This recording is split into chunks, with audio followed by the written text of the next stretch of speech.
அண்ணா வணக்கண்ணா. வணக்கம். முடியலண்ணா, இப்போ விஜய் ஆட்சிக்கு வந்துட்டாரு. கவர்ச்சியால தான் வந்தாரு, ரைட்டு. பாஜகவால் இந்த கவர்ச்சியை அப்புறப்படுத்தி தேசியத்தை ஊட்டி ஆட்சிக்கு வர முடியுமா? அப்படி வர முடியும்ன்ற நம்பிக்கை உங்களுக்கு இருந்ததுன்னா அது எவ்வளோ நாளில் சாத்தியப்படும்? டெல்லியில் காங்கிரஸ் இருக்குது, ஷீலா தீட்சித் மட்டும்தான் இருப்பாங்க, அவங்களை தாரி யாரும் சிஎம் ஆக முடியாதுன்ற மாதிரி ஒரு சுச்சுவேஷன் இருக்குது. அப்புறம் கெஜ்ரிவால் வந்தார், அப்புறமா கெஜ்ரிவாலுக்கு கீழே போயிட்டாரு. இப்போ பிஜேபி வந்துருச்சு. இல்லை, அங்கே பெருசாக பிஜேபின்னு ஒரு அகைன்ஸ்ட் பாலிடிக்ஸ் இல்லைண்ணா. இங்கே அப்படி கிடையாது. எங்கேயுமே பிஜேபிக்கு அகைன்ஸ்ட் பாலிடிக்ஸ்லாம் கிடையாது. 2013 திருச்சியில் இளந்தாமரை மாநாடு நடந்துச்சு. அப்போ பாரத பிரதமராக அப்போ மோடி ஆகலை, இன்னும் சொல்ல போனால் அப்போது கேண்டிடேட் கூட ஆகலை. மாநாடு நடக்கும்போது கேண்டிடேட்டை கூட ஓப்பனாக அனௌன்ஸ் பண்ணலான்னு நினைக்கிறேன், என்னுடைய நினைவு சரியாக இருந்தால். அங்கே எனக்கு நல்லா ஞாபகம் இருக்கு, 10 ரூபா டிக்கெட் போட்டு ஒரு இது பண்ணியிருந்தாங்க. ஆன்லைன் மூலமாக 10 ரூபா பே பண்ணிவிட்டு அந்த மாநாட்டில் கலந்துக்கிறதுக்கு ஒரு ஆப்ஷன் வச்சுருந்தாங்க. அந்த மாதிரி 10 ரூபா டிக்கெட் வாங்கிட்டு ஆயிரக்கணக்கான பேர் தமிழ்நாட்டில் மோடி பார்க்க வந்தாங்க. அது ஏன் ஓட்டா பெருசா? உலகத்துல தமிழ்நாட்டுடைய வரலாற்றுல, உலகத்தை விட்டுருக்கோம், தமிழ்நாட்டுடைய வரலாற்றுல எந்த கட்சி கூட்டத்துக்கு 10 ரூபாய் கொடுத்து பொதுமக்கள் வந்தாங்க? சரி, ஏன் அது ஓட்டா நமக்கு கன்வெர்ட் ஆகல? ஒரு 50 லட்சம் ஓட்டு வந்தாவது ஒரு நம்பிக்கை கன்வெர்ட் ஆகல, ஆகுது, அதெல்லாம் இல்லை. பாரத பிரதமரா நரேந்திர மோடி அவர்களுக்கு ஆதரவு இருக்கா இல்லையா? இருக்கு. யார் மோடிஜி இன்னைக்கு பாராட்டாம இருக்கா? யார் மோடி அவர்களால பலனடையாம இருக்கா? தமிழ்நாட்டுல பார்த்தா திருமாவளவன் நிறைய பாராட்டி இருக்காரு, நேர்ல பேசியிருக்காரு. எல்லாருமே சொல்றேன், 2 கோடி பேருக்கு மேல முத்ரா கடன் திட்டத்துல பயனடைஞ்சிருக்காங்க. ஒரு திட்டத்துல 2 கோடி பேருக்கு மேல தமிழ்நாட்டுல. அவங்க ஏன்னா பிஜேபி போடல? ஏன் ஓட்டு போறதுக்காக நாங்க திட்டம் கொடுக்குறோம்? இல்ல, போட்டு நம்ம வந்தா நிறையவே பண்ணலாம். நல்லா புரிஞ்சு இல்ல, நம்ம எங்க தவற விரும்பாடுறதுக்காக தான் என்னோட ஒரே சந்தேகம். நான் என்ன கேட்கிறேன், அரசியலுங்கிறது மக்கள் சேவை. அரசு என்பது மக்களுக்கு சேவை புரிகிறது தான். எல்லாருக்கும் எல்லாமும் கிடைக்கணும் அப்படிங்கிறது தான் பாஜகவுடைய தத்துவம். சப்கா சாத் சப்கா விகாஸ், எல்லாருக்கும் எல்லாமும் கிடைக்கணும், இதுதான். அப்போ அதை சாத்தியப்படுத்திட்டு இருக்கோமா இல்லையா? சாத்தியப்படுத்துறோம். பதில் ரிட்டர்ன் நமக்கு என்ன கிடைக்குது? ஒண்ணுமே. ஒரு எம்எல்ஏ வச்சுட்டு இப்பதான் கொஞ்ச நாளா அப்படி எல்லாம் பேச ஆரம்பிச்சிட்டீங்க. ஒரு 20-30 வருஷத்துக்கு முன்னாடி கூட இந்த மாதிரி கிடையாது. ஒரு கட்சியை விமர்சிக்கணும் அப்படின்னா கொள்கை அளவுல மட்டும்தான் விமர்சிக்கணும். விரலை காட்டி ஒரு கட்சியை விமர்சிக்கணும்னா எப்படி விமர்சிப்பாங்க அப்படின்னா கொள்கை அளவுல விமர்சிப்பாங்க. இப்போ வைகோ அவர்கள் ஒரு காலத்துல ஒரு 3வது பெரிய சக்தியா பார்க்கப்பட்டார். அவர் தனியா ஆரம்பிச்சாரு, திமுக வெளில போனாரு. ஏன்டா நீங்க ஏன் நீங்க இது பண்ணலாம் யாருமே கேட்கல. அது ஒரு விமர்சனமா வைக்கப்படல. விஜயகாந்த் அவர்கள் வந்தாரு, முதல் எலெக்ஷன்ல ஒரு எம்எல்ஏ தான் ஜெயிச்சாரு. நீங்க ஒரு எம்எல்ஏ தானே ஜெயிச்சிங்க அப்படின்னு யாரும் விமர்சனம்லாம் வைக்கல. இந்த 2 கட்சிகள் மேலே விமர்சனங்கள் வைக்கப்பட்டது. எப்ப வைக்கப்படுதுன்னா அவங்க ஐடியாலஜிக்கலா காம்ப்ரமைஸ் ஆகும்போது வைக்கப்படுது. வெற்றி தோல்வி என்பது விரல் நீட்டி கேள்வி கேட்கிற விஷயமா இங்க இருந்தது இல்லை தமிழ் சமூகத்துல. உங்களுடைய சித்தாந்தத்துல நீங்க வழுவினீங்களா, உங்களுடைய ஐடியாலஜின்னு நீங்க வழுவிட்டீங்களா, அப்பதான் கேள்வியே எழுப்பப்படும். இப்ப என்னன்னா வெற்றி தோல்வியே ஒரு கேள்வியா இருக்கு. இப்ப நாங்க 2 எம்பியில் ஆரம்பிச்சோம், இன்னைக்கு உலகத்தினுடைய மிகப்பெரிய கட்சியா இருக்கும். அப்ப வெற்றி தோல்வி மட்டுமே ஒரு அளவுகோலா வச்சுட்டு இருந்தா எப்படி இவ்வளவு தூரம் வந்திருக்க முடியும்? இப்ப வெற்றி தோல்வி மட்டுமே அளவுகோல்னு வச்சுக்கிறேன்னு வச்சுக்கோங்களேன். அதை நீங்க அரசியலா செட் பண்றீங்கன்னு வைங்களேன், அப்போ கொள்கைக்கு இடம் இருக்காம போயிடும்ல. அதுதானே திரும்ப திரும்ப பேசுறீங்க, ஜெயிக்கிறதுனா அப்ப என்ன பண்ணி வேணாலும் ஜெயிச்சிடலாம். இல்ல, இப்ப அந்த மாதிரி ஒருத்தர் ஜெயிக்கவே தான் இந்த ஒரு கேள்வி வருது இல்ல. இதுக்கு முன்னாடி இருந்தா பிரச்சனை இல்ல. நீங்க அந்த கேள்வி அவர்கிட்ட தானே கேட்கணும்.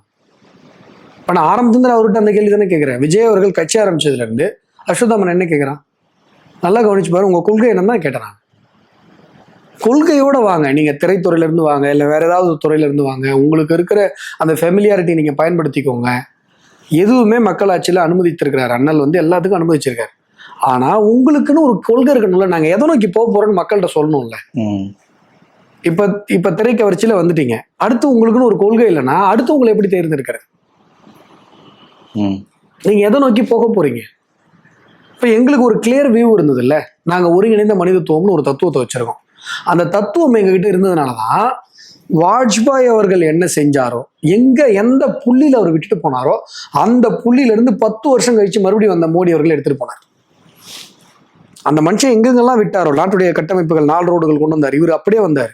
ட்ரெயின் கனெக்டிவிட்டி இன்னைக்கு வந்தே பாரத் ஹைட்ரஜன் ட்ரெயின் வரைக்கும் நிக்குது. 4 ரோடு 8 ரோடா நிக்குது. எக்ஸ்பிரஸ் ஹைவேஸை கொடுக்குறாரு. பசுமை வழி சாலைகளை கொடுக்குறாரு. இன்ஃப்ராஸ்ட்ரக்சர் நல்லா இருக்கு. பட் இல்ல புரிஞ்சுக்கோ, இன்ஃப்ராஸ்ட்ரக்சரை அவர் எங்க விட்டாரோ, அந்தியாதியாவா அவர் எங்க விட்டாரோ அங்க கொண்டு வராரு. ரேஷன் கடையில இலவச பொருட்கள் கொடுக்கறது வாஜ்பாய் ஆரம்பிச்சார். இன்னைக்கு அதை எந்த அளவுக்கு மோடி எடுத்துட்டு வந்து நிறுத்திருக்காருன்னு பாரு. அது நல்லா இருக்கு, நல்லா ரீச் ஆகுது, ரைட். அது கன்வெர்ட் ஆகாம எவ்வளவு நாள் வெயிட் பண்றதுன்ற ஒரு நீங்க இப்ப எதுக்கு என்னத்துக்கு வெயிட் பண்ண போறீங்க? இல்ல ஒரு அப்செட் இல்லனா நேத்துக்கு வந்தவங்க நீங்க அப்செட் வந்து கிரியேட் பண்றாங்கப்பா. நேத்துக்கு வந்தவங்க இது வந்து இல்ல ஆளுங்க சின்ன சுத்துறாங்கல. இது ஆர்கானிக் அப்செட் கிடையாது. நான் சொல்றேன், இட் வாஸ் கிரியேட்டட். ஆர்கானிக்கா ஐடியாலஜிக்கலா ஒரு கட்சி வந்து ஐடியாலஜிக்கலா வந்து தவறுச்சுனாதான் ஒரு கேடர் வந்து அப்செட் ஆவாங்க. ஏன்னா கேடர்ஸ் வந்து ideologically committed. Okay okay. Cadres வந்து எதுக்காக இப்போ பிஜேபியில் எதுக்காக இருக்கிறான்? எங்கள் கட்சியில் 10 பேர் எம்எல்ஏ ஆகிடுவான், அந்த 10 பேர்கிட்ட போயிட்டு நாங்கள் வந்து ரெக்கமெண்டேஷன் வாங்குவோம். இப்படி பிஜேபிக்காரங்களை யோசிக்கவே தெரியாது. உண்மையாகவே சொல்கிறேன். இப்போ 4 எம்எல்ஏ, ஆமாம் பழக தெரியாது. 4 எம்எல்ஏ இருந்தாங்கல்ல, எத்தனை காரியகர்த்தா போயிட்டு எனக்கு இதை பண்ணி கொடுங்க, அதை பண்ணி ஏதாவது வாங்கினாங்க தெரியாது. இந்த வடிவேலுக்கு தெரியாதுங்க எங்களுக்கு. அப்படிதான் மென்டாலிட்டியே. அப்படி இருக்கும்போது வெற்றி தோல்வியை பற்றிலாம் வந்து அப்செட் ஆக வேண்டிய ஒரு மனநிலையில பிஜேபி இல்லை. பிஜேபி வந்து கொள்கைக்காக இருக்கிறது. பிஜேபியில பொறுப்பு வாங்காம வெளில இருந்து சப்போர்ட் பண்றவங்க தான் அதிகம். ஆமா, எப்படி வேற ஒரு கட்சியில இப்படி வராது. இன்னைக்கு திமுகவில் ஜென்சி டிஎம்கேன்னு சொல்லிட்டு கட்சிக்காரனே வச்சுக்கிட்டு, கட்சிக்காரன் பசங்களே வச்சுக்கிட்டு, நேற்று வரைக்கும் திமுகவுக்காக ஜாலரா அடிச்சு இன்ஸ்டாவில் வீடியோ போட்டோன்னே வச்சுக்கிட்டு, அது வந்து திமுக நடத்தலைங்க. சரி, திமுக மண்டபத்துக்கு யார் வாடகை கொடுத்தா? யார் அந்த நிகழ்ச்சி நடத்தினா?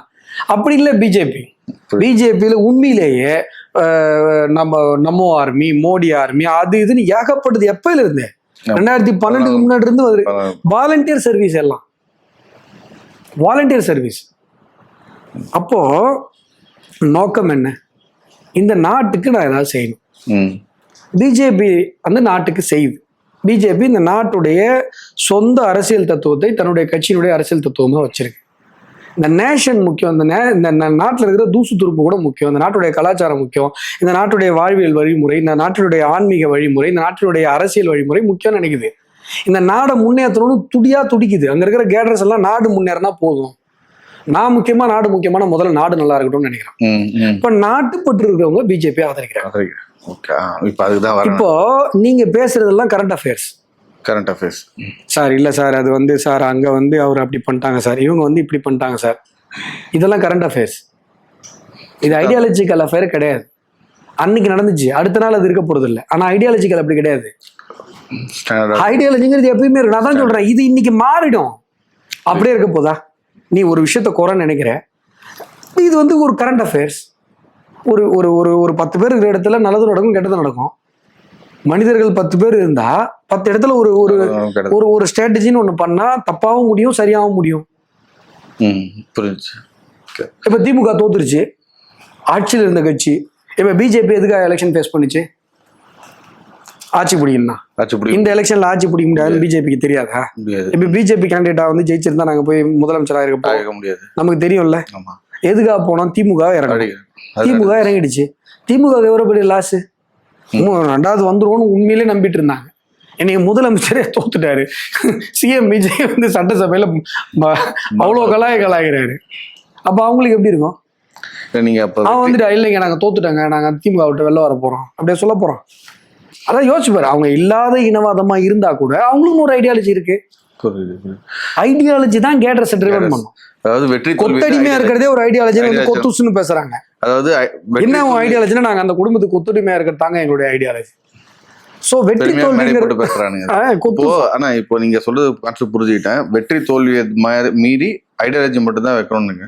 இப்போ ஒரு சில பிஜேபி காரங்க வந்து குழப்பத்துல இருக்காங்க. அவங்க ஏன் அண்ணாமலை பின்னாடி போகக்கூடாது? திரு அண்ணாமலை பின்னாடி அவங்க ஏன் போகக்கூடாது? இல்ல போகக்கூடாது, போகணுன்றதெல்லாம் நம்ம சொல்லல. பிஜேபி விட்டு ஏன் போகக்கூடாது இதுதான் நான் சொல்லுவேன். அதுதான் பிஜேபில இருந்து ஏன் போகக்கூடாது? நீங்க அவர் பின்னாடி ஏன் போகக்கூடாது, இவர் பின்னாடி, அது ஏன் வேலை இல்லை. பிஜேபியை விட்டு ஏன் போகக்கூடாது? ஓகே, சிம்பிளா நான் ஒண்ணு சொன்னேன். பிஜேபி விட்டு ஏன் போகக்கூடாது? ஏன் போகக்கூடாது? அண்ணாமலைனாவே எல்லாருக்கும் பிடிக்கும். ஏன் பிடிச்சது? அவர் வந்தாரு, ஸ்பீடா வந்து என் கட்சியை வளர்த்தாருன்னு பிடிச்சது. ஆமா, பிஜேபி வளர்த்தாரு. அவருக்காக கட்சி விட்டு போக சொன்னா இப்ப என்ன உனக்கு பிடிக்கும், எதுக்காக பிடிக்குமோ அதையே விட்டு கொடுக்க முடியுமா? அப்ப அவர் பின்னாடி போறவங்க சித்தாந்த தியாகம் பின்னாடி. அப்பா நீங்க பின்னாடி போற, முன்னாடி போற, சைட்ல போறலாம் நான் பேசல. பிஜேபி விட்டு ஏன் போகணும்? எனக்கு பிடிச்சதே பிஜேபி வளர்த்தா இருந்தானே எங்களுக்கு பிடிக்கும். பிஜேபி எப்படி விட்டு கொடுக்க முடியும்? புரியுதா உனக்கு? இப்போ என்ன பின்னாடி சொல்றேன்னு? போனவங்களுக்கு பிஜேபி பிடிக்காம போயிட்டு புரிஞ்சுக்கவா? எனக்கு நீ அதெல்லாம் விட்டுருப்பா, அது அவங்க தான் சொல்லணும், என்ன கேட்காத எதையும்.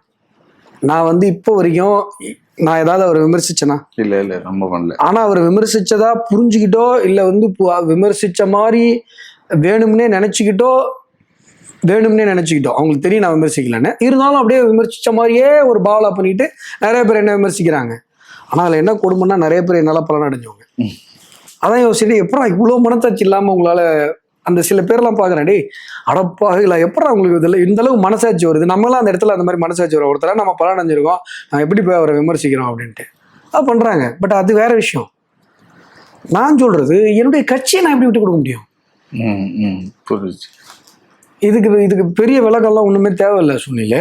இப்போ இந்த சமயத்துல இந்த ஃப்ரீ திங்கிங் கான்செப்ட் நீங்க அடிக்கடி சொல்லுவீங்கன்னா அது எல்லாருக்கும் புரிய வேண்டிய சமயமா இது? ஃப்ரீ திங்கிங் இது ஹை டைம். ஏன்னா ஒரு பக்கம் காக்ரோச் ஜனதா பார்ட்டின்னு சொல்லி இல்ல என்ன ஃப்ரீ திங்கிங்னா சிம்பிளா எப்படி நான் இப்போ சாதாரண ஆளு ஃப்ரீ திங்கிங்னா எதன் ஃப்ரீ திங்கிங் பத்தி தெரிஞ்சுக்கணும். நான் உன்கிட்ட இந்த ஃப்ரீ திங்கிங் பத்தி எப்ப பேசினேன் ஞாபகம் இருக்கா? 2019 20 சமயத்துல 2020 அந்த சமயத்துல இருக்கும். இந்த எலெக்ஷன் முன்னாடி 21 முன்னாடி அப்ப நான் உன்கிட்ட என்ன சொன்னேன்? ஃப்ரீ திங்கிங் தான் உலகத்துல இருக்கிற இப்ப நடக்க போற எல்லா பிரச்சனைகளுக்குமான தீர்வு. இதை பத்தி மனுஷங்க யோசிக்கணும், நிறைய யோசிக்கணும், எஜுகேஷன்ல வரணும்னு சொன்னேன். ஞாபகம் இருக்கா? இன்னைக்கு அந்த ஸ்டேஜுக்கு வந்து நின்றுச்சா உலகம்? டெக்ஸ்ட் புக்ல இருந்து அப்படியே இது பண்ணாம நம்மளா ஃபீலிங் பண்ணோம். அப்ப சொன்னேன் ஞாபகம் இருக்கா? இப்போ ஏஐ ரெவல்யூஷன்ல எல்லாருமே சோசியல் மீடியா அல்காரிதத்துக்குள்ள மாட்டிட்டு. இப்போ நீ என்ன யோசிக்கணும்ன்றத நீ எந்தெந்த சோசியல் மீடியாவை ஃபாலோ பண்றியோ அந்தந்த சோசியல் மீடியா அல்காரிதம் நினைச்சா அதை யோசிக்க வைக்க முடியும் உன்னால. இப்போ அதாவது இப்போ நீ என்ன யோசிக்கணும்ன்றத நான் முடிவு பண்றேன்ற மாதிரி. இப்போ 2 நாளா ஃபுல்லா பாக்யராஜ் வீடியோஸ் தான் வருது. அவர் மறைந்த பாக்யராஜ் அவரோட வீடியோஸ் ஃபுல்லா அதை பத்தி தான் யோசிச்சுட்டு இருக்கோம், அதை பத்தி தான் பேசிட்டு இருக்கோம். அது இல்லை நான் சொல்றது. பாக்யராஜ் அவர்கள் மறைஞ்சிட்டாரு. பாக்யராஜ் நல்லவரு நீ நினைக்கணுமா, பாக்யராஜ் கெட்டவரு நீ நினைக்கணுமான்றத அந்த அல்காரிதம் வச்சிருக்கோம் தான் முடிவு பண்ண. அதுதான் ரொம்ப டேஞ்சர். நான் பாக்யராஜ் படத்தை பாக்குறேன், பாக்யராஜ் படம் எனக்கு பிடிச்சிருக்கு, நான் நல்லா இருக்குன்னு சொல்றேன், அப்படின்னா பிரச்சனை இல்லை. ஆமா, அந்த ரூட் மாஃபியா ஒன்று போட்டுருந்தாங்க. சார் இது இன்டர் பண்றேன். ஏதோ அந்த சமயத்துல வந்து பாக்யராஜ் அவர் வந்து ஏதோ எலெக்ஷன்ல வந்து அந்த திரைத்துறை சம்பந்தமா எலெக்ஷன் ஜெயிக்கும் போது விஜய் எதிர்த்ததாகவும் விஜய் அதெல்லாம் மறந்து அவருக்கு அரசு மரியாதை கொடுத்ததாகவும் சொல்லி ஒரு பெரிய ரைட்டப் ஒன்று போட்டிருந்தாங்க. அதாவது இதை வந்து நீ இப்படிதான் முடிவு பண்ணணும், இவரை நீ இப்படிதான் பார்க்கணும் அப்படின்ட்டு அல்காரிதம் முடிவு பண்ணுது. அந்த அல்காரிதத்தை உன்னால டேக் ஓவர் பண்ண முடிஞ்சதுன்னா நீ அவங்களெல்லாம் இயக்கிடுற. உண்மையிலேயே நீ நல்லவனா இருக்கணும்னு அவசியம் இல்லை, உண்மையிலேயே நீ எளிமையானவனா இருக்கணும்னு அவசியம் இல்லை, நீ உண்மையிலேயே உனக்கு மக்கள் மேல அக்கறை இருக்கு, சேவை மனப்பான்மை இருக்கணும்னு அவசியம் இல்லை. இப்படிதான் இருக்கிற மாதிரி ஒரு அல்காரிதம் நீ செட் பண்ணா அதெல்லாம் நம்பிடுவாங்க. இது மியர்லி ஒரு சோசியல் மீடியா அளவுல இருந்தா பரவாயில்ல. இப்ப ஏஐ வரும்போது என்ன ஆகும்? இப்ப நீ எல்லாம் இப்போ எனக்கு நல்லா தெரியும், சைக்காலஜிக்கல் டிபெண்டன்சி ஏஐ தான். இப்ப ஏஐ எப்படி செயல்படுது? இது வரைக்கும் மனுஷங்க எழுதி வச்சதோடைய விளைவுலதான் வார்த்தைகள்ல இருந்து ஒரு மூளை உருவாகுது. இப்ப நமக்கு சிந்தனையில இருந்து வார்த்தை வருது. இப்ப நீ ஒரு விஷயத்த யோசிக்கிற, என்கிட்ட எப்படி கேட்கிற? வார்த்தைகள் மூலமா எய்தர் வந்து ரிட்டனாவோ வார்த்தைகள். இது வரைக்கும் மனித குலம் எழுதின எல்லா வார்த்தைகளையும் எடுத்து வச்சுக்கிட்டுனா அது வந்து ஒரு மூளை உருவாக்கு. That is called LLM. அதான் நான் இப்ப தமிழுக்காக பண்றேன். இப்ப வந்து அந்த எல்எல்எம் எந்த அல்காரிதத்துக்கு அடிப்படையில் செயல்படுதுன்னா இது வரைக்கும் என்னென்னலாம் எழுதியிருக்காங்களோ அப்ப நியூ வே ஆஃப் திங்கிங் அதால ஏத்துக்க முடியல, ப்ராசஸ் பண்ண முடியல.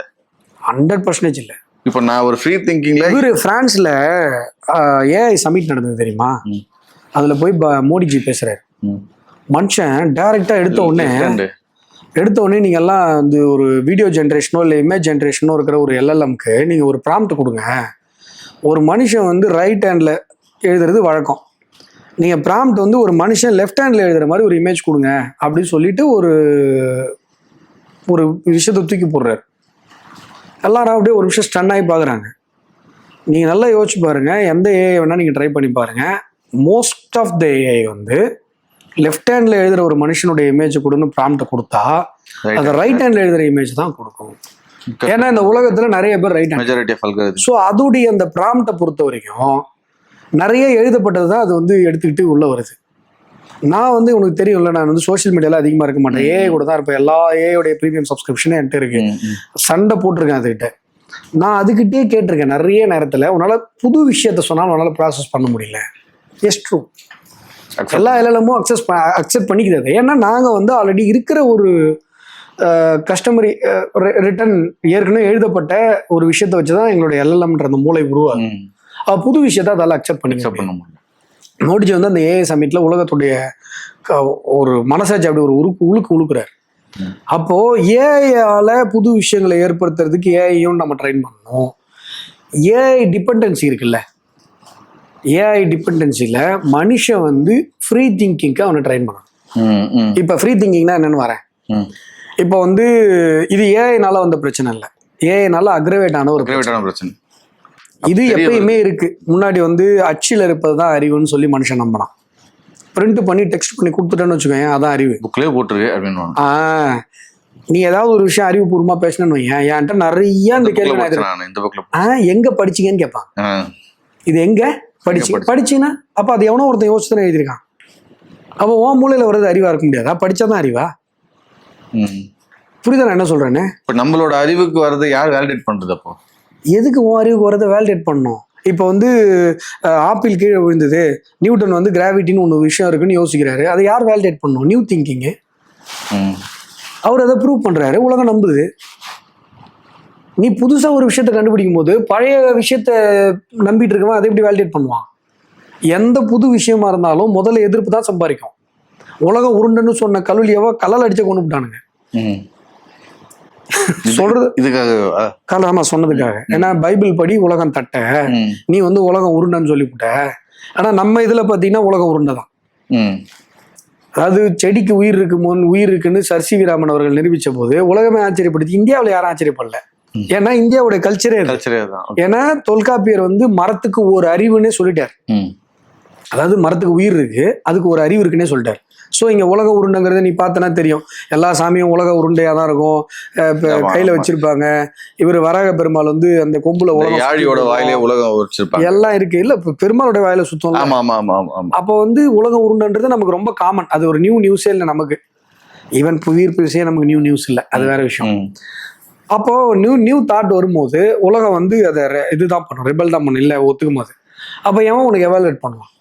இப்போ முன்னாடி அச்சில் இருப்பது தான் அறிவுன்னு நம்பினாங்க. அதுக்கப்புறம் இந்த சோசியல் மீடியாங்கிற ஒரு விஷயத்துல அல்காரிதம் பேஸ்டு அரசியல் வர ஆரம்பிச்சது. இப்ப 2 நாடு விழுந்திருக்கு. ஒன்னு உக்ரைன், இல்ல சோசியல் மீடியாவால. சோசியல் மீடியா, ஆமா. உக்ரைன் வந்து அந்த பங்களாதேஷ் எப்படி எப்படி புரட்சி வருது? இப்ப இந்த காக்ரோச் ஜனதா பார்ட்டி எல்லாம் எங்க இருந்து வருது? எப்படி திடீர்னு பெய்ட் ப்ரமோஷனே இல்லாம ஒரே நாள்ல அத்தனை ஃபாலோவர்ஸ் எப்படி கூட முடியும்? 500 பேர் கூட இல்ல டெல்லியில கூட்டலாமா. ஸோ பெய்ட் ப்ரமோஷன் இருக்கு. பாகிஸ்தான்ல இருந்து நிறைய பேர் சப்ஸ்கிரைப் பண்றான், வேற நாட்டுல இருந்து நிறைய பேர் ஃபாலோ பண்றான். அது ஒரு நரேட்டிவ் தான் இருக்கு, நல்லா தெரியுது. அப்போ சோசியல் மீடியாவால ஒரு விஷயத்த புல் பண்ணி அதை நிலைநிறுத்த முடியும். தமிழகத்துல விஜய் அவர்கள் அவருக்கு ஓட்டு போட்டவங்களே பல பேர் ஒரு சிஎம் ஆவாருன்னு நினைக்கிறேன்.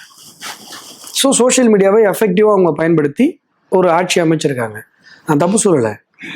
பட் இது அப்படியே போயிட்டு இருக்குன்னா அல்காரிதம் பேஸ்டு டெமோக்ரஸிங்கிறது வெளிநாட்டுக்காரன் ஒருத்தர் அந்த அல்காரிதத்தை எடுத்தான்னா முடிஞ்சு போச்சு. இப்போ ஒரு 20 வயசுல இருந்து 25 வயசுக்குள்ள இருக்க ஒரு இப்போ க்ளோஸ்டு பாக்ஸ் திங்கிங்னு ஒன்று இருக்குப்பா. எட்வர்ட் டி போனோன்னு ஒரு மிகப்பெரிய அறிஞர் இருக்கார். அவர் இந்த ஃப்ரீ திங்கிங் பற்றி நிறைய பேசியிருக்காரு. அவர் என்ன சொல்றாருன்னா, நீ வந்து ஒரு இடத்துல செட் ஆயிடுற, மைண்ட் செட் ஆயிடுற, ஒரு டியூன் ஆயிடுற. இப்போ என்னை ஃபாலோ பண்ணணும்னு நீ டியூன் ஆகிட்ட. என்னை பற்றின நல்ல செய்திகள் வந்தால் தான் நீ எடுத்துப்ப. ஆமாம். என்னை பற்றி தவறான செய்தி வந்தால் நீ நம்ப மாட்ட, இல்லைன்னா சண்டை போடுவேன். இதை எந்த அரசியல் தலைவரும் சொல்ல மாட்டான். அஸ்வத்தாமனுக்கு மட்டும் தான் அந்த தைரியம் இருக்கு. யாருமே ஃப்ரீ திங்கிங் பற்றி எந்த பொலிட்டிஷியனாக பேச மாட்டாங்க. வண்டி ஓடாது. நான் சொல்றது ஃப்ரீ திங்கிங் வேணும். இப்போ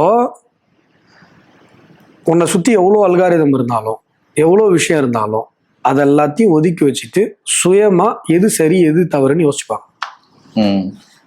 நமக்கு இருக்கிற அந்த இம்ப்ரெஷன்ஸ் இருக்குல்ல, அதை தாண்டி அவுட் ஆஃப் த பாக்ஸ் ஒரு செகண்ட் யோசிச்சு பார்க்கணும்.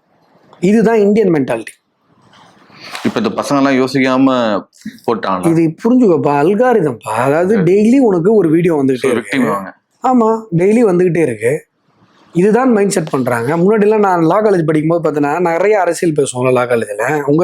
நீ படிச்சப்பெல்லாம் எப்படின்னு தெரியல, எங்க பீரியட்ல எல்லாம் வந்து அரசியல் மட்டும் தான் பேசுவோம். டீ கடையில எங்க மாமா கடை முன்னு இருக்கும் எங்க லா காலேஜ்ல. நம்ம லா காலேஜ்ல நீ படிக்கும்போது இருந்திருக்காது, உள்ளே ஒரு கேண்டீன் இருக்கும். அங்க உட்காந்து நாங்க அரசியல் தான் பேசுவோம். அப்ப நான் பார்த்திருக்கேன், சொந்தமா சிந்திச்ச மாதிரியே பேசுவாங்க. பார்த்தா ஒருத்தன் ஜூனியர் விடன் ரெகுலரா படிப்பான், இன்னொருத்தவன் குமுதம் ரிப்போர்ட்டர் ரெகுலரா படிப்பான். அதுல அந்த கழுகாரு அந்த இதெல்லாம் வருது இல்ல, சுவாமி வம்பானந்தா, அதுல வர்றதெல்லாம் எடுத்துக்கிட்டு இவனே சிந்திச்ச மாதிரியே என்கிட்ட வந்து பேசுவான். நான் பண்ணி வச்சுடே, இவன் குமுதம் ரிப்போர்ட்டர், இவன் வந்து இது, அது வந்து அவன் நடிக்கல, எமுலேட் பண்ணல, அவன் அதை நம்புறான். இப்போ அந்த குமுதம் ரிப்போர்ட்டர்ல கண்டினியூஸா ஒருத்தர் எழுதுறாருல்ல, அவரால் இவனை டியூன் பண்ண முடியுது. இப்ப என்ன நடந்துச்சுன்னா, அப்போ வாரத்துல ஒரு தடவையோ 2 தடவையோ குமுதம் ரிப்போர்ட்டர் வரும், அதை வாங்கி படிப்பாங்க. நான் இந்த குமுதம் ரிப்போர்ட்டர் ஜூனியர் உடனே தப்பு சொல்லல, அவங்க நினைக்கிறது அது மைண்ட் செட்டா ஆகும். அது நல்லதோ கெட்டதோ. ஏன் ஈழத்தமிழர்கள் போராட்டத்துல விகடனுடைய பங்கு பெரிய பங்கு அந்த டைம்ல. இப்ப நீங்க இப்படி சொல்றீங்க, நல்லது நடந்திருக்கு. நான் சொல்றது புரிஞ்சுக்கோ, நல்லது நடந்திருக்கு. ஈழத்துல எவ்வளவு கொடுமை நடந்ததுன்னு விகடன் தான் அப்ப நிறைய வெளிச்சம் போட்டு காட்டுச்சு. இப்பதான் அவங்க எப்படிலாம் வந்து ஒரு ஒன் சைடடா இருக்காங்க. அப்போ நியூட்ரலா நின்று நிறைய சண்டை போட்டாங்க.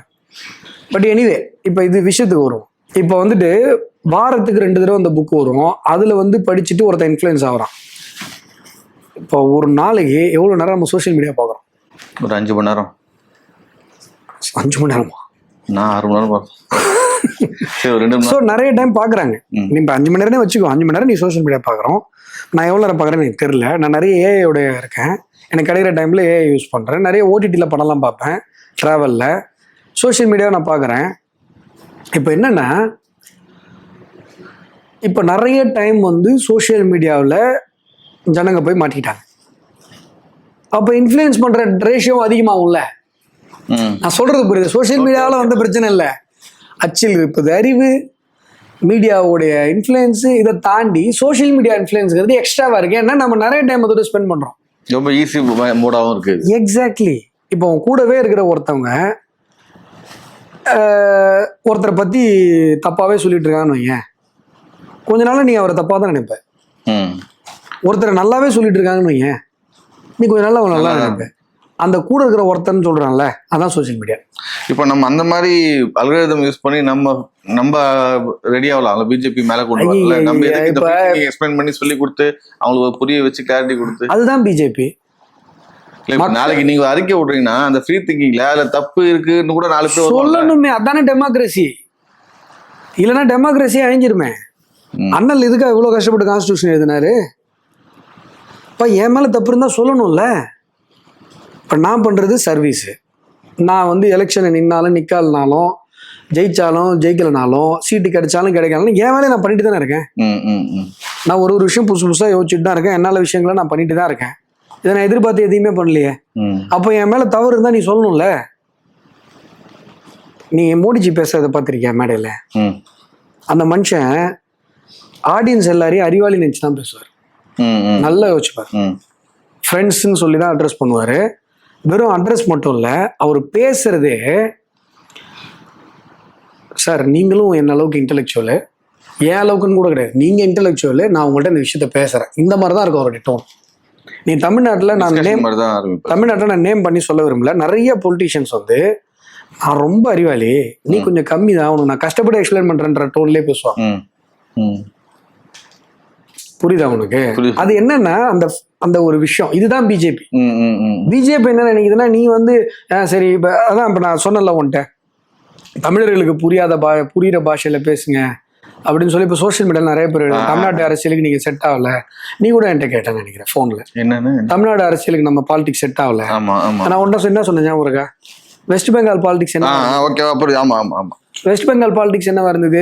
பங்களாதேஷ்ல இருந்து இன்ஃபில்ட்ரேட் ஆகி வர்றவனுக்கு ஓட்டர் ஐடி போட்டு கொடுத்தா, ஆதார் ஐடி போட்டு கொடுத்தா அவன் ஓட்டை வாங்குறதா வெஸ்ட் பெங்கால் பாலிடிக்ஸ். 10 வருஷத்துக்கு முன்னாடி உடைச்சேன்னு சொன்னா அவனை நம்பியிருப்பான்? நம்பிக்க முடியாது. ஆனா பிஜேபி என்ன பண்ணுச்சு? அவங்க ஸ்டாண்ட்ல கரெக்டா நின்னாங்க. அப்புறம் இன்னைக்கு ஜெயிச்சிருக்கோம். ஜெயிக்காம போயிருந்தாலும் இன்ஃபில்ட்ரேட் அலோவ் பண்ற சொல்லி எந்த கட்சியாவது நினைக்குமா? நாடு மேல அக்கறை இருக்கிற கட்சி அப்படித்தானே. நம்ம மக்களுக்காக கஷ்டப்படுறோம். மோடிஜி என்ன நினைக்கிறாரு? ஸ்டார்ட் அப்புங்கிறது ஒரு காலத்துல பணக்காரன் மட்டுமே பண்ற விஷயம். இன்னைக்கு எல்லாருமே 2.5 லட்சம் ஸ்டார்ட் அப், வெறும் 400 ஸ்டார்ட் அப் இருந்தது. 2.5 லட்சம் ஸ்டார்ட் அப். சாதாரணமா நம்மள மாதிரி இருக்கவங்க ஸ்டார்ட் அப் ஆயிருக்கான். எப்படி இந்த அக்சஸ் கிரியேட் பண்ணாரு? நீ யோசிச்சு பாரு. விவசாயிகள் வந்து கார்பரேட்டா மாற முடியுமா? மாறி இருக்காங்க இப்போ.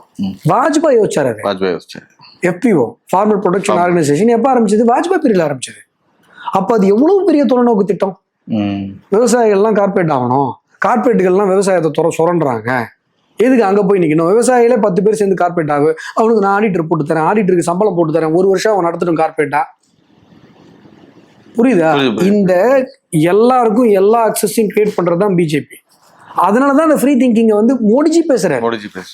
ஃப்ரீ திங்கிங் வார்த்தையை சொல்லாம ஜெனரலா, அதாவது என்னன்னா, நம்மளை சுத்தி எவ்வளவு அழுத்தங்கள் வேணா இருக்கலாம், எவ்வளவு கருத்து திணிப்புகள் இருக்கலாம், எல்லாத்தையும் தாண்டி நாம வந்து சுயமா எது சரி எது தப்புன்னு யோசிக்க கத்துக்கணும். இதுக்கு நம்ம மைண்டை வந்து தொடர்ந்து நம்ம என்ன பண்ணணும்? பழக்கப்படுத்திட்டே வரணும். இது நம்முடைய தனிப்பட்ட வாழ்க்கைக்கு நல்லது, நம்முடைய அலுவலக வாழ்க்கைக்கு, நம்முடைய வேலை வாழ்க்கைக்கு, நம்முடைய தொழில் வாழ்க்கைக்கு, நம்ம எடுக்கக்கூடிய முடிவுகளுக்கு எல்லாத்துக்கும் நல்லது. அரசியலுக்கு மட்டும் இல்லை, மக்களாட்சிக்கு மட்டும் இல்லை, எல்லாத்துக்கும். ஒரு மனுஷனா வாழறதுக்கு வேணும்.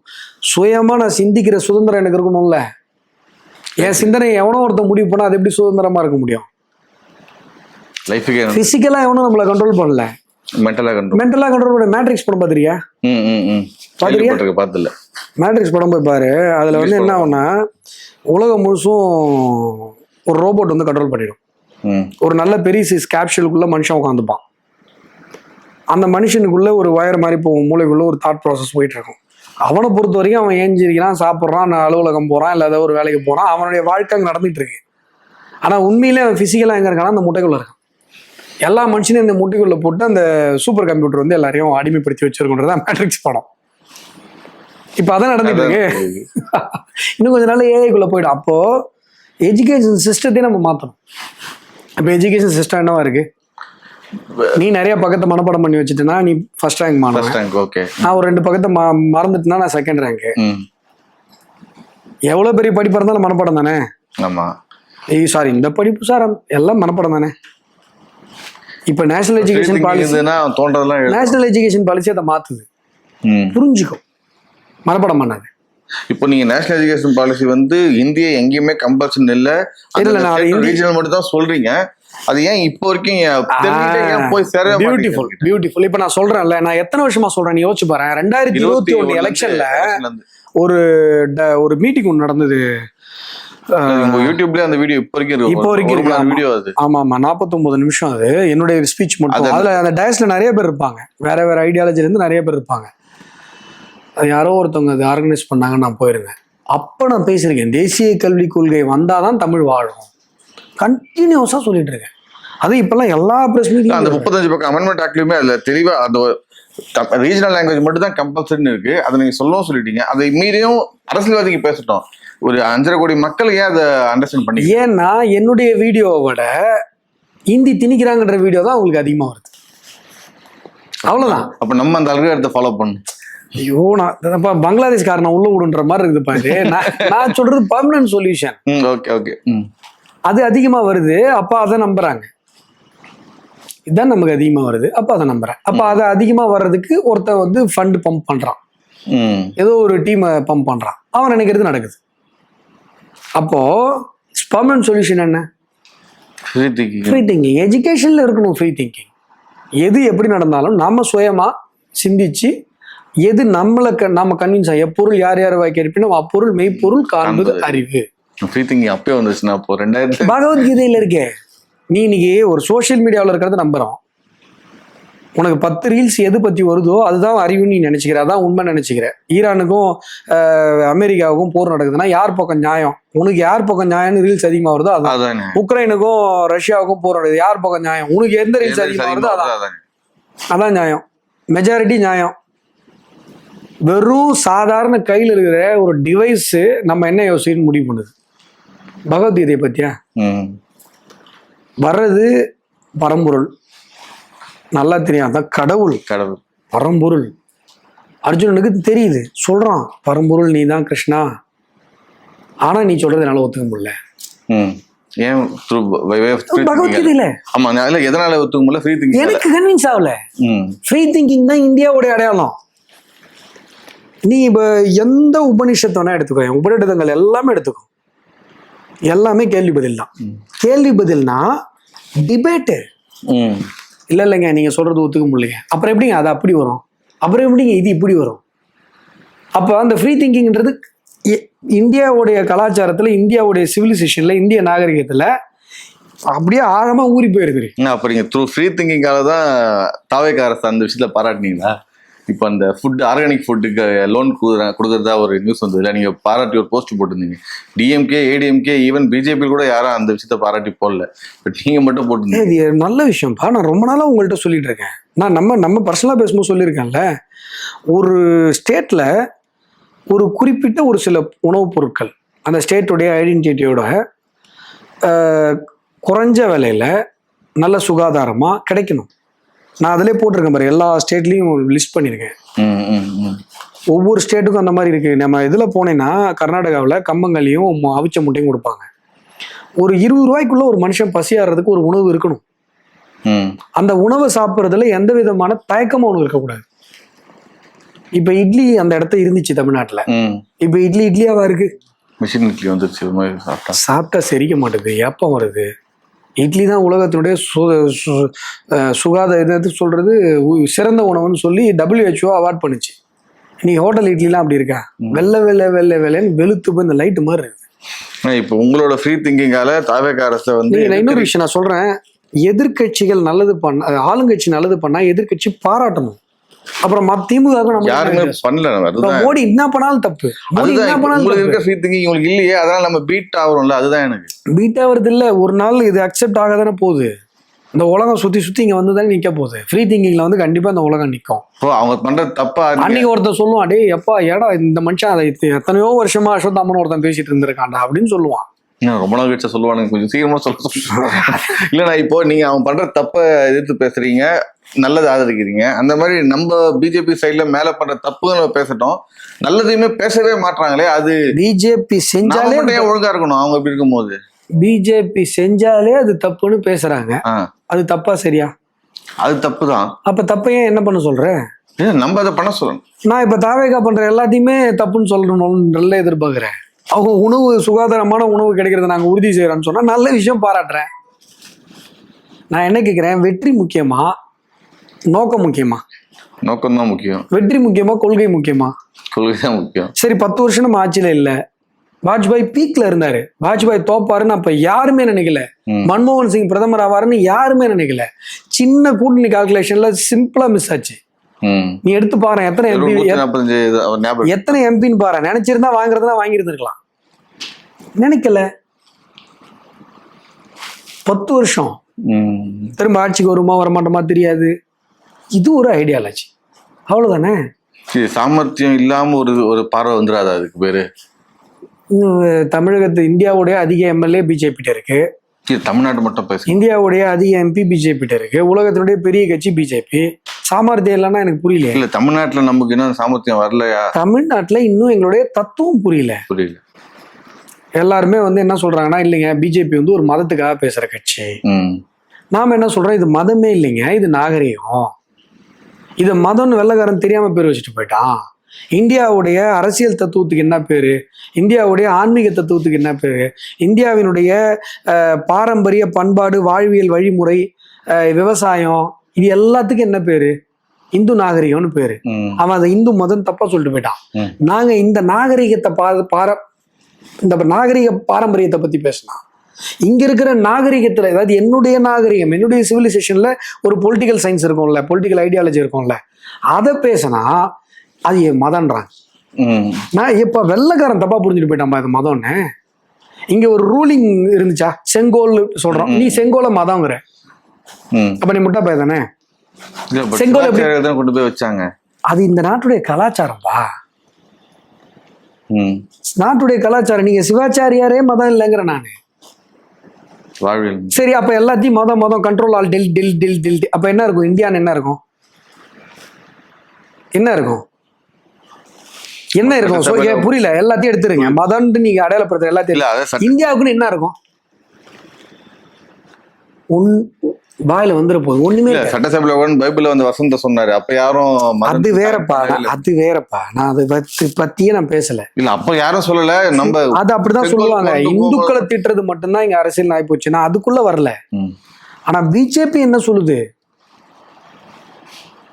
இப்போ பொலிட்டிக்கல் சயின்ஸ் படிச்சிருக்கல, லா காலேஜில் செகண்ட் இயர்ல வந்துச்சா? பொலிட்டிக்கல் சயின்ஸ்ல நீ படிச்ச எல்லா தியரியும் எடுத்து வச்சுக்கோ, எல்லாமே foreign ideology. Communism, socialism, Fabian socialism, வெங்காயம், வெள்ளைப்பூண்டு எல்லாமே ஃபாரின் ஆரிஜின், முதலாளித்துவம். அப்போ உலகத்தினுடைய முதல் அரசாங்கத்தை அமைச்சவன் இந்தியா. இங்கதான் உலகத்தினுடைய முதல் கவர்மெண்ட் இருந்துச்சு. இங்கதான் செங்கோல்ன்ற ரூல் ஆஃப் லாங்கிற கான்செப்ட் இருக்கு. சரி, தமிழ்நாட்டுக்குள்ளே வச்சுக்கோ. அப்ப தமிழ்நாட்டுக்குள்ள ஒரு பொலிட்டிக்கல் ஐடியாலஜி இருக்கும்ல, அது எங்க? பொலிட்டிக்கல் சயின்ஸ் பிஏ படிக்கிறான், எம்ஏ படிக்கிறான், அது எங்க? தமிழ்நாடு பத்தி இல்ல.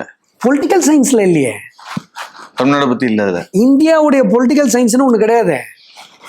ஆமா, கம்யூனிசம் அது சைனால இருக்கிறது. பொலிட்டிக்கல் சயின்ஸ் எங்க இருக்கு சொல்லு? ஆனா இந்த இடத்துல இந்தியன் பொலிட்டிக்கல் சயின்ஸ் இருக்குண்ணே. ஆனா இது பாத்தீங்கன்னா கம்யூனிசம் வந்து பாத்தீங்கன்னா லெனினுங்க, இவர் மார்க்ஸுங்க, காரல் மார்க்ஸுங்க எல்லாம் இந்தியாக்காரங்களா? முதலாளித்துவம்னா பாத்தீங்கன்னா கேபிட்டலிஸ்ட் கண்ட்ரிங்க, இதெல்லாம் வந்து அமெரிக்காங்க, அதெல்லாம் இந்தியாவா? இந்தியன் பொலிட்டிக்கல் சயின்ஸ் பேச போனா இவரு ராஜராஜ சோழனை பத்தி பேசினா போர் போட்டாரு, போருக்கு போனாரு, சாமி கும்பிட்டாருன்னு வரும்போது அப்படியே மத ரீதியா கன்வெர்ட் ஆயிடும். அவ்வளவுதான்ப்பா விஷயம், அவ்வளவுதான்ப்பா விஷயம். இந்தியன் பிஜேபி என்ன பேசுனா இந்தியன் பொலிட்டிக்கல் சயின்ஸ் பேசுது. நீ மதம் மதம் லூசு பசங்களா? இது மதம் இல்லப்பா, இது வந்து இந்தியாவுடைய பொலிட்டிக்கல் சயின்ஸ்.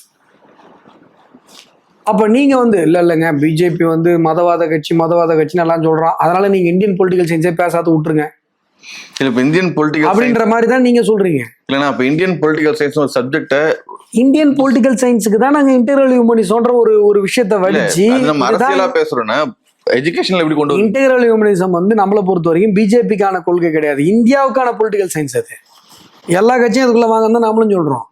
இல்ல, இதை ஸ்கூல்ல இன்சர்ட் பண்ணா இருக்கு இப்ப இதெல்லாம் இப்பெல்லாம் சேர்ந்துருக்கு, தமிழ்நாட்டுல வந்து இப்பெல்லாம் இன்டெகிரல் ஹியூமனிசம் ஸ்டூடெண்ட்ஸ் படிக்கிறாங்க.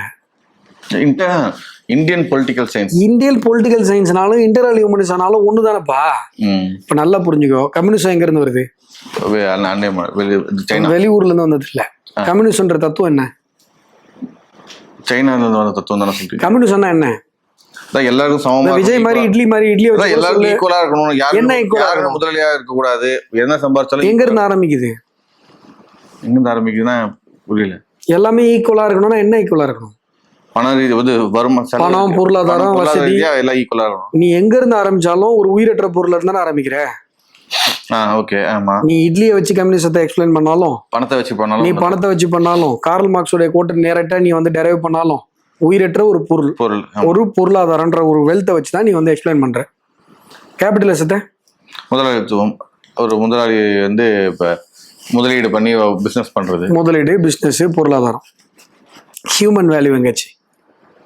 ஹியூமன் வேல்யூ இது ரெண்டுத்துலயும் ஹியூமன் வேல்யூ எங்க இருக்கு? பிசினஸ் ரீதியா தான் இருக்கு. ஈக்குவல், அதாவது ஒரு பொருள் அடிப்படையில் இருக்கு. பொருள் அடிப்படையில் தான் இருக்கு. மனிதனால உருவாக்கப்படுறது சமூகம், சமூகத்தால உருவாக்கப்படுறது நாடு, நாட்டிற்கு பொருளாதாரம், பொருளாதாரத்துடைய ஸ்திரத்தன்மை. இதுதான் Indian political science, integral humanism. நீ வந்து ஃபாரின்ல இருந்து வந்த எந்த ஐடியாலஜிக்குமே மனுஷனுக்கோ மனுஷனுடைய உணர்வுகளுக்கோ மரியாதையே கிடையாது. பொருளாதாரம் மட்டும்தான் அங்க பேசப்படும். பொருளாதாரத்துங்கிறத ஒரு 3வது 4வது ஸ்டேஜில் வச்சு பேசுறதுங்கிறது தான் இந்தியன் பொலிட்டிக்கல் ஐடியாலஜி. இப்போ மன்னன் இருக்கான், இங்க இருக்கிற மன்னன் பொருளாதாரத்துக்காக இல்லை, மக்களுடைய தலைவனா இருக்கான், மக்களுக்காக இருக்கான், மக்களுடைய நம்பிக்கையை பெற்றவனா இருக்கான். அவன் ஆளல, செங்கோல் ஆளுது, அறம் ஆளுது. ரூல் ஆஃப் லாங்கிற தியரி நம்ம படிக்கிறோம்ல வெஸ்டர்ன்ல இருந்து, ரூல் ஆஃப் லா நம்ம செங்கோல்ல இருந்து தான் அது வருது.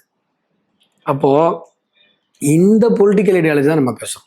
நீ கம்யூனிசத்தை பொறுத்த வரைக்கும் சொசைட்டிக்காக மனுஷன், இந்தியன் பொலிட்டிக்கல் சயின்ஸ் இன்டெகிரல் ஹியூமனிசத்தை பொறுத்த வரைக்கும் மனுஷனுக்காக சொசைட்டி. இதுல வந்து மனுஷனுடைய உள்கூறுகள் இருக்குல்ல, மனிதன், மனுஷனுடைய மனசு, ஆன்மா, இதெல்லாம் எந்த பொலிட்டிக்கல் ஐடியாலஜி பேசாது எக்ஸப்ட் இந்தியன் பொலிட்டிக்கல் ஐடியாலஜி. இதெல்லாம் இருக்கா இல்லையா இந்தியன் தியரியில? அதனால தான் ஒவ்வொரு நாட்டையும் ஒவ்வொரு பர்சனா கன்சிடர் பண்றாங்க. பாரத் மாதா, பிஜேபிக்காரங்களாம் பாரத் மாதா கி ஜெய், பாரத் மாதா கி ஜெய், பாரத மாதா வாழ்க, வந்தே மாதரம், பாரத மாதா வாழ்க, இதான் அர்த்தம். ஏன் சொல்றாங்க? அந்த பாரத மாதா அப்படிங்கிற அந்த டெபிக்ஷன்ல என்ன இருக்கு? இந்த இந்தியாவில் பிறந்த எல்லாரும் சேர்ந்து அந்த பாரத மாதாங்கிற ஆன்மாவுக்கு உயிர் கொடுக்குறாங்க. அந்த பாரத மாதாங்கிற அந்த டெபிக்ஷன் என்னன்னா இந்தியாவுடைய அந்த சோல். நீங்க சாவனிட்டி அப்படின்னு சொல்லி கொண்டு வரீங்க. இவன் சாவனிட்டி எல்லாம் தாண்டி சோலுங்கிறோம். இந்தியாவுக்குன்னு ஒரு சோல் இருக்கு. அந்த சாவனிட்டி, நிலப்பரப்பு, மக்கள் தொகை படிச்சிருக்கியா? நான் ஒரு நாடு உருவாகிறதுக்கு என்னெல்லாம் வேணும், இது எல்லாத்தையும் தாண்டி ஒரு நாட்டுக்கு ஒரு சோல் இருக்கு. எவ்வளோ அழகான வார்த்தை, எவ்வளோ பெரிய திங்கிங் அது. அப்போ அந்த நாட்டுடைய சோல் என்ன? அந்த நாட்டுடைய சோல் இது ஒரு சோல். மற்ற நாட்டுக்கு ஒன்றும் இல்லையா? அந்த நாட்டுக்கு ஒரு சோல் இருக்கு. எல்லாம் சேர்ந்து ஒரு குடும்பமா இருக்கு. வசுதெய்வ குடும்பகம்.